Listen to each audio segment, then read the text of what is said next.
इतिहास रखने का काम किया, क्योंकि ये तो सारा दिन का प्रोग्राम हो गया। सुबह का प्रोग्राम था, लेकिन सुबह बारिश हो गई तो थोड़ा लेट हुआ। तो हम ये सोचते थे आसपास की तरफ जब चल रहे थे कि पता नहीं कितने लोग मिलेंगे नहीं मिलेंगे, लेकिन इतिहास आपने रखा है इतनी बड़ी संख्या और इतनी बड़े जोश के साथ आप यहाँ पे कांग्रेस पार्टी के आपको बधाई। और ये जैसे कहा भी आता नहीं, हमारा अभियान चल रहा है हरियाणा मांगे हिसाब। बीजेपी के 10 साल के कुशासन का हिसाब मांग रहे हैं, और इस हरियाणा मांगे हिसाब ये जो पदयात्रा चल रही है, ये आज 60 हल्के करके आज एक 61 हल्का पुराना हल्का मैं आपके बीच में पहुंचा हूं। पहुंचना तो 90 के 90 हल्के करने का प्रोग्राम था, लेकिन बीच में बीजेपी को बड़ी जल्दी हो गई। बीजेपी ने इलेक्शन जल्दी करा दिए कि नहीं करा दिए? इलेक्शन जल्दी करा दिए, और फिर इलेक्शन जल्दी करा के उनको पता चला कि जल्दी कराने से आपकी समस्या का हल नहीं होगा। फिर इलेक्शन कमीशन ने चिट्ठी लिख दी कि इसको देर में कराओ। यही हुआ कि नहीं हुआ? पहले जल्दी कराए हैं, फिर पता चला फिर भी सुकून नहीं आया, फिर आप देर में करा लो। बीजेपी वालों, आप कभी भी इलेक्शन करा लो, हरियाणा तैयार रहता है तो आज आपके बीच में पहुंचे। हरियाणा मांगे हिसाब 10 साल बीजेपी ने हरियाणा का भट्टा बिठा दिया कि नहीं बिठा दिया? उसका हिसाब हरियाणा की जनता को मांगना चाहिए कि नहीं मांगना चाहिए? आज देश में सबसे ज्यादा बेरोजगारी हरियाणा में है, उसका हिसाब मांगना चाहिए कि नहीं मांगना चाहिए? देश में सबसे ज्यादा महंगाई हरियाणा में है, हिसाब मांगना चाहिए कि नहीं मांगना चाहिए? देश में सबसे ज्यादा नशा आज हरियाणा में, पंजाब से भी ज्यादा नशा। देश में सबसे ज्यादा अपराध, सबसे ज्यादा क्राइम आज हरियाणा में। देश में सबसे ज्यादा भ्रष्टाचार आज हरियाणा में। हरियाणा की जनता को उठा दिया पोर्टलों में, आईडीओ में, फैमिली आईडी, प्रॉपर्टी आईडी, पहचान पत्र पोर्टल उलझा दिया कि नहीं उलझा दिया हरियाणा की जनता को? और हरियाणा के नौजवान को उलझा दिया सीटी में, कच्ची भर्ती में, कौशल निगम की भर्ती में, अग्निवीर की भर्ती में। और जब हिसाब मांगते हैं तो कहते हैं हिसाब नहीं देंगे। हरियाणा के हर वर्ग को आज इस सरकार ने सड़क पे ला दिया। इन 10 साल की सरकार में 1 साल तक किसान आंदोलन चला, 750 किसानों की जान चली गई। हिसाब मांगना चाहिए कि नहीं मांगना चाहिए? हमारी बेटियों को, खिलाड़ी बेटी, ओलंपिक की विजेता हमारी खिलाड़ी बेटियों को दिल्ली की सड़कों पे वो अपने न्याय मांग रही थी। दिल्ली की सड़कों पे उनको घसीटवाने का काम इस सरकार ने किया। इनसे हिसाब मांगना चाहिए कि नहीं मांगना चाहिए? आज ऐसी व्यवस्था हरियाणा में बन गई, हर वर्ग सड़क पर आया, हर वर्ग को इस सरकार की लाठी मिली। कर्मचारियों और पेंशन स्कीम के लिए आए तो उनको लाठी मिली, किसान एमएसपी के लिए आए तो उनको लाठी मिली, सरपंच अपने अधिकारों के लिए आए तो उनको लाठी मिली।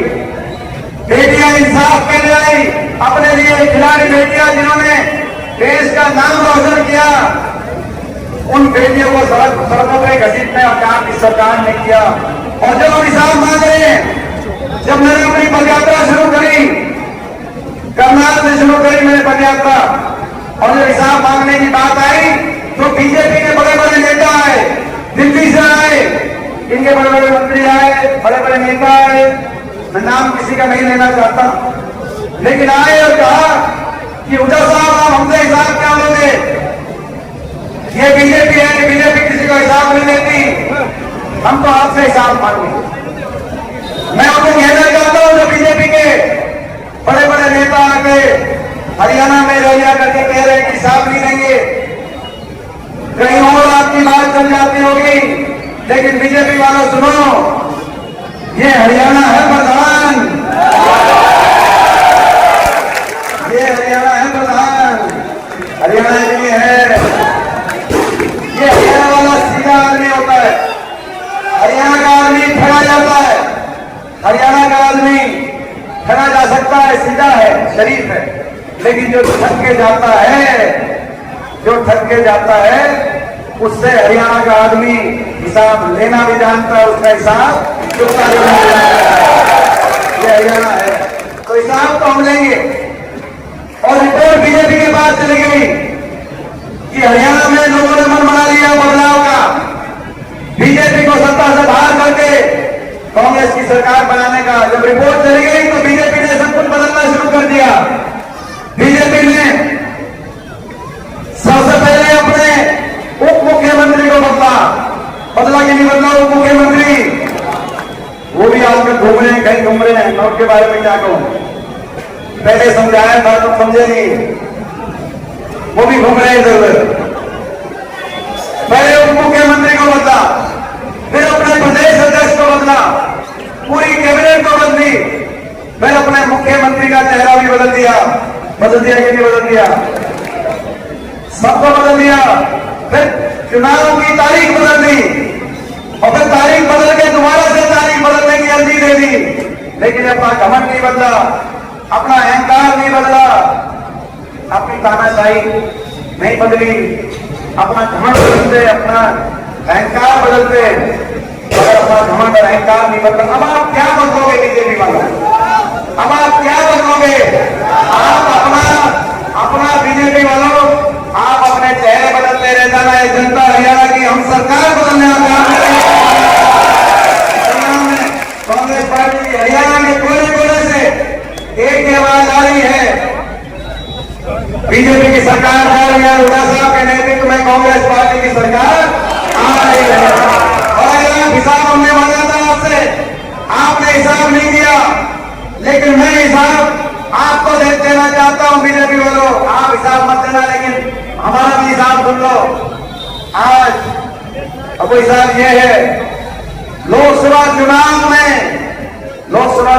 में बीजेपी को हरियाणा ने किया था हाफ कर दिया था कि नहीं कर दिया था? कितनी सीट आई बीजेपी की? 5 आ गए। पिछली बार कितनी थी? 10 सीट में बड़ी मुश्किल से 40 विधायक आए थे। दुष्यंत चौटाला बनवा गया था तो पिछली बार लोगों ने तो पिछली बार पलट दिया था। अब 5 आए बड़ी मुश्किल से बच गए कि हमारी सीट भी बच गई थोड़ी सी। तो बीजेपी वालों, आप हिसाब नहीं देते तो हमारा हिसाब खुलना। लोकसभा चुनाव में आपको किया था हाफ, विधानसभा चुनाव में कर देंगे आपको ये हमारा हिसाब आप खुलना। ये लड़ाई हरियाणा के भविष्य को बचाने की लड़ाई है। ये लड़ाई हरियाणा के नौजवान के भविष्य को बचाने की लड़ाई है। ये लड़ाई बाबा साहब भीमराव अम्बेडकर जी के संविधान को बचाने की लड़ाई है।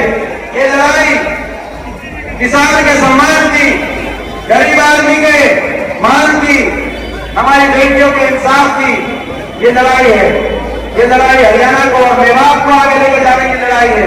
मैं नमन करता हूं मेवात की इस देशभक्त धरती को, मैं नमन करता हूं।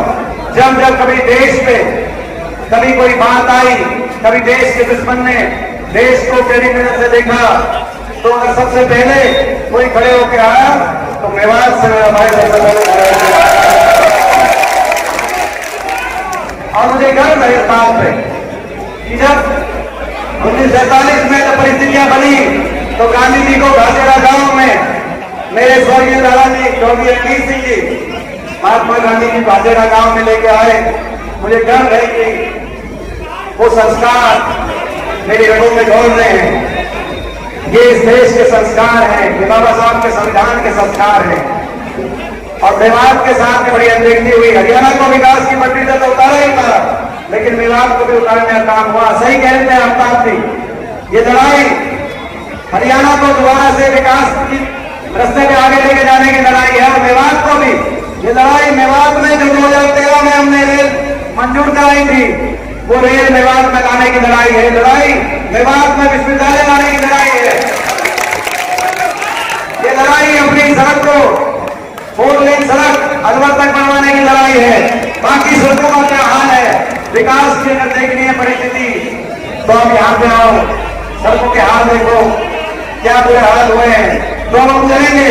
और ये लड़ाई बड़े बुजुर्गों को कितनी पेंशन मिलेगी 1 महीने के बाद, 1 महीने के बाद बड़े बुजुर्गों को कितनी पेंशन मिलेगी? 6,000। और हमारे महंगाई कमर तोड़, महंगाई की भी कमर तोड़ेंगे और बिजली उपभोक्ता को जरूरतमंद बिजली उपभोक्ता को 300 यूनिट बिजली का राहत दिलवाने का काम करेंगे। तो महंगाई को भी हराने की लड़ाई है।